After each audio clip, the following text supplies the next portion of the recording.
Zoutelanden maakt zich op voor Kustmarathon weekend. Het is vrijdag 4 oktober. Dit is Zeeland Nu.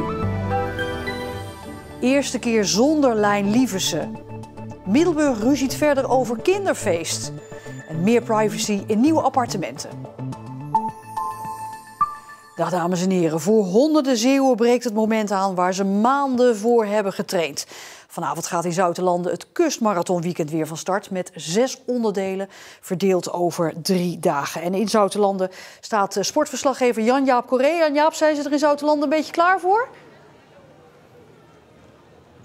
Ja, Zoutelanden is er klaar voor. Je ziet achter me, alles is in gereedheid gebracht voor de start. Alleen het weer werkt nog niet helemaal mee. Maar dat komt straks ook wel goed. Vanaf 5:30 dus de Ladies Run. 5 en 10 kilometer gaan zij afleggen. Maar er is natuurlijk veel meer te doen dit weekend. En ik kijk even vooruit met de organisator Chris Simons. Ja, meneer Simons, zijn jullie er helemaal klaar voor? Ja, we zijn er helemaal klaar voor. Het gaat fantastisch. En zoals je het zegt, het weer hebben we niet in de hand. Maar dat gaat ook goed komen van het weekend. Ja, nou is het eerste jaar zonder Lijn Lieversen. In januari is hij natuurlijk overleden. U bent zijn opvolger. Ja, het zijn grote schoenen om in te stappen. Ja, natuurlijk. En ook heel emotioneel. Hè? En zo zien we ook deze eerste editie weer nadat Lijn is overleden. Maar Lijn's grootste wens was dat de Kustmarathon gewoon doorging. En wij als comité en een fantastisch comité zorgen daar gewoon weer voor. Ja, dus alles is naar wens verlopen tot nu toe? Ja, maar wat wil je met zoveel vrijwilligers? Een comité wat gewoon weet wat hij moet doen. Ja, dat gaat goed komen. We gaan even vooruitkijken naar morgen, want dan is natuurlijk de wedstrijdmarathon het belangrijkste onderdeel voor velen van dit weekend. En traditiegetrouw zijn er ook Zeeuwen die daar als favoriet van start gaan. We hebben ze op een rijtje gezet. De toeschouwers in de Langstraat in Zoutelanden gaan uit hun dak. Tim Pleijten wint in 2 uur en 36 minuten. Heel vaak zit je dan te denken van ja, als ik als eerste over die streep kom. Ja. En die euforie, dat lijkt me zo gaaf. Van deze halve van de Renesse.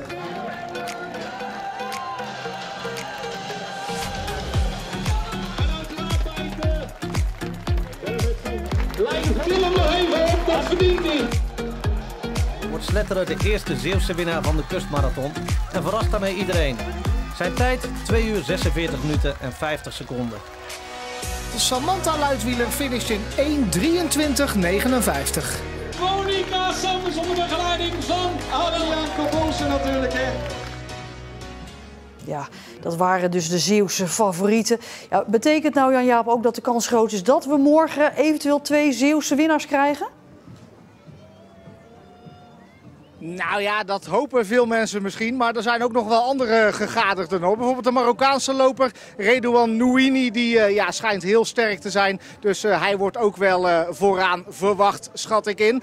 Kijken we nog even naar Chris Simons, want morgen staat hij natuurlijk bij de finish. Tenminste, dat deed Lijn Lieversen altijd, die gaf iedereen een hand. Ga jij dat nou ook doen? Ik ga sowieso de eerste 3 heren en dames een hand geven en kijken hoe ver dat lukt. Maar we hebben ook allemaal andere taken en die moeten ook gewoon gedaan worden. Dus ik ben zoveel mogelijk bij de finish. Ja, en het was ook wel een beetje een dingetje van Lijn, hè? Iedereen die hand geven. Ja, en natuurlijk, en dat was ook fantastisch. Maar we gaan ook gewoon een nieuwe tijd dadelijk in. Het begint vanavond dus straks met de Ladies Run. En Omroep Zeeland is er bij alle onderdelen natuurlijk bij. En morgen tussen 2 uur 's middags en 6 uur 's avonds live op tv. En zondag bij de wandelmarathon ook die tijden live op tv te volgen. Dus bij Omroep Zeeland hoef je niks te missen van de Kustmarathon, Ariane. Dankjewel, Jan-Jaap.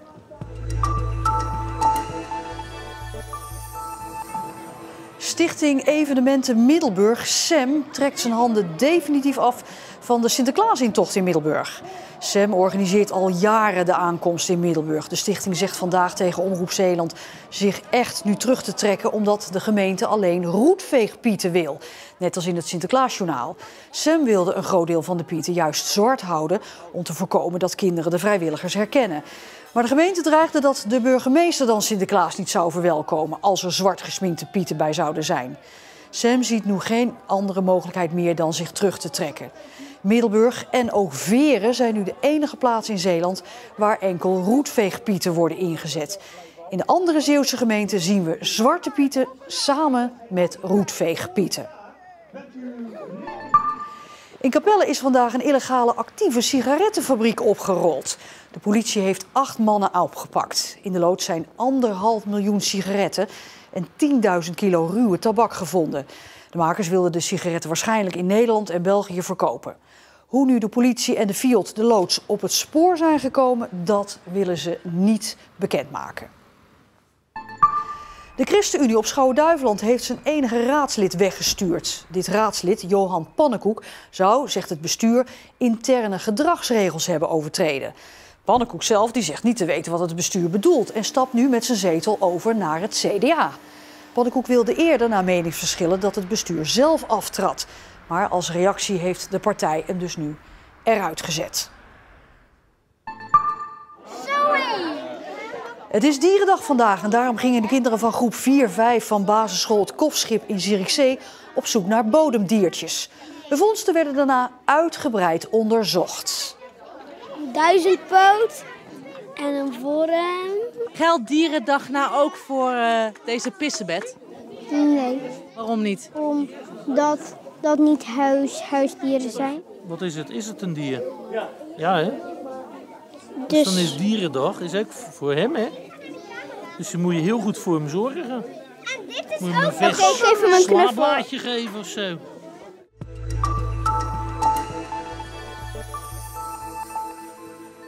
Na 42 jaar houdt forensisch tandarts Bert Slingerberg uit Zoutelanden het voor gezien. De tandarts reisde jarenlang de wereld rond om na rampen doden te identificeren. Voor dat werk werd hij koninklijk onderscheiden.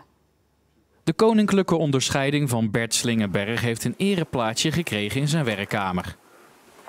Kijk, dit is hem. De koninklijke onderscheiding die voor mij helemaal onverwacht kwam. En waar ik helemaal trots op ben. Ik vind het leuke dat natuurlijk, tenminste dat weet ik nu dan, dat de collega's van het rampenteam, die hebben mij voorgesteld. Dat waardeer ik heel erg. Slingerberg kreeg de onderscheiding voor het werk dat hij deed als forensisch tandarts. Hij identificeerde onbekende doden aan de hand van hun gebit. Dat deed hij voor de politie in Nederland, maar ook bij rampen in het buitenland, zoals de vliegramp in Tenerife in 1977. Dat was mijn eerste en die blijf je natuurlijk altijd bij, want dan kom je de hangaar binnen en er lagen dan meer dan 250 verkoolde lichamen. Ja, hij gaat er maar aan staan om die te identificeren. Ook bij de ramp met de MH17 en de tsunami in Thailand werd Slingerberg ingeschakeld. Toen wij aankwamen, toen lagen daar, nou ik denk wel 1500 lichamen, deels al in plastic verpakt, maar rond de tempel in Khao-Lak.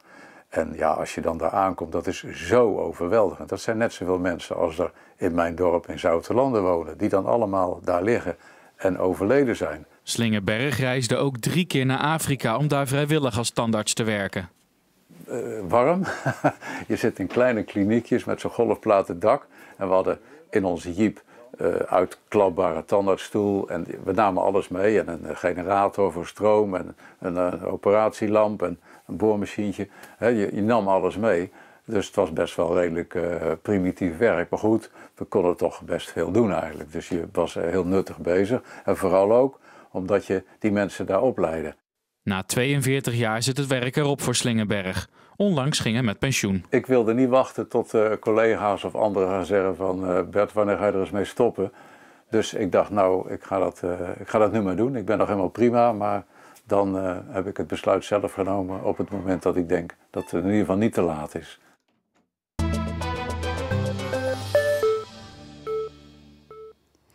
Je eigen wc en veel meer privacy. Daar zet gehandicaptenzorgorganisatie Tragel op in bij de bouw en verbouw van appartementen. Want geen eigen toilet is niet meer van deze tijd, vinden ze in Zeeuws-Vlaanderen. Bewoner Wendy is er blij mee. Hoi, ik ben Wendy en dit wordt de kamer op de Van Hovenstraat.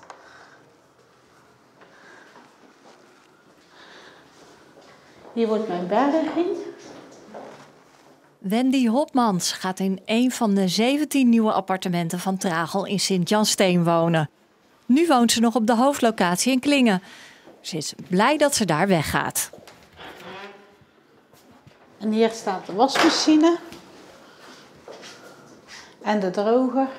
Toch wel meer drukte waar ik naast zit, naast de groep. Want ik heb een gedeelte voor mezelf. Maar de buren zeg maar, zijn toch wel drukker als dat ik zelf ben.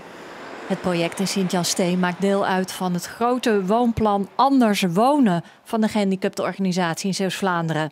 De kern: privacy voor alle cliënten. Maar wel gemeenschappelijke ruimte en dag- en nachtbegeleiding. Anders Wonen komt eigenlijk voort vanuit cliëntervaringsonderzoeken. Wij houden jaarlijks cliëntervaringsonderzoeken met cliënten, bewoners, met cliëntvertegenwoordigers en met medewerkers. En er komt eigenlijk steeds meer uit voort dat mensen meer privacy willen. Hun eigen sanitair, hun eigen kamer. Dat ze zich kunnen onttrekken van een groep. Want bij Traal hebben we heel veel groepswoningen. En daar zijn we al jaren mee bezig om daar een mix in te zoeken. Er komt nieuwbouw in Oostburg, Terneuzen, Klingen en Hulst. Bestaande woningen worden aangepast. In Sint-Jansteen en ook op andere plekken wordt actief contact gezocht met andere mensen uit het complex en uit de wijk. En dan ook weer de integratie van, god, als we hier een maaltijd bereiden en een mevrouw, die ik nu nog niet ken, maar daar woont en die vindt het fijn om mee te eten, nou, kom maar eten op dinsdagavond of woensdagavond, prima. Dus dat kunnen we samen doen. En dat is het mooie van dit complex ook, dat je het stukje integratie, het gezamenlijke, ja, dat is fantastisch. Hier komen we binnen in de woonkamer. En de keuken. Wendy kan veel zelf, maar ook cliënten die meer begeleiding nodig hebben, kunnen hier wonen. In het begin, toen we de eerste appartementen bouwden, gingen echt de mensen van het hoogste niveau, die bijvoorbeeld bij Dayton werken, et cetera, die gingen daar naartoe. Nou, dat gaan we hier niet doen. Hier komen mensen ook wonen met een stukje ondersteuningsvraag. Prima, dat kunnen we al voldoen. Want die zijn gewoon diensten, mensen die hier komen werken. Groepswoningen blijven bestaan, maar het deel appartementen wordt groter bij Tragel. Alle appartementen in Sint-Jansteen hebben een huurder. Er staan al mensen op de wachtlijst. Wendy heeft geluk gehad. En ik heb daar nog een klein zitje voor buiten.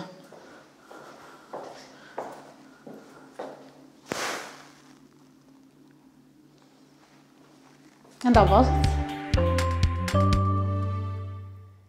In herfstachtig weer vaart het containerschip Isabella over de Westerschelde. Ondanks de regen en de wind vandaag was het met 15 graden zeker niet koud voor oktober. Morgen zon, wolken, maar wel droog. Gunstig dus voor de hardlopers van de kustmarathon.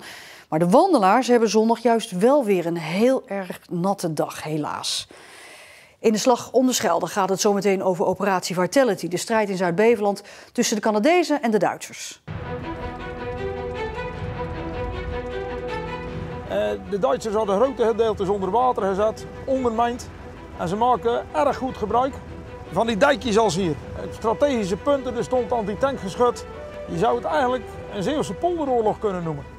Dat dus zometeen, gevolgd door het langere weerbericht voor Zeeland. Heel graag tot morgen, kustmarathonweekend. We zeiden het al, onder meer vanaf 2 uur morgenmiddag bij ons op tv. Ik zie u dan morgenavond weer bij het nieuws en het weekoverzicht. Fijn weekend.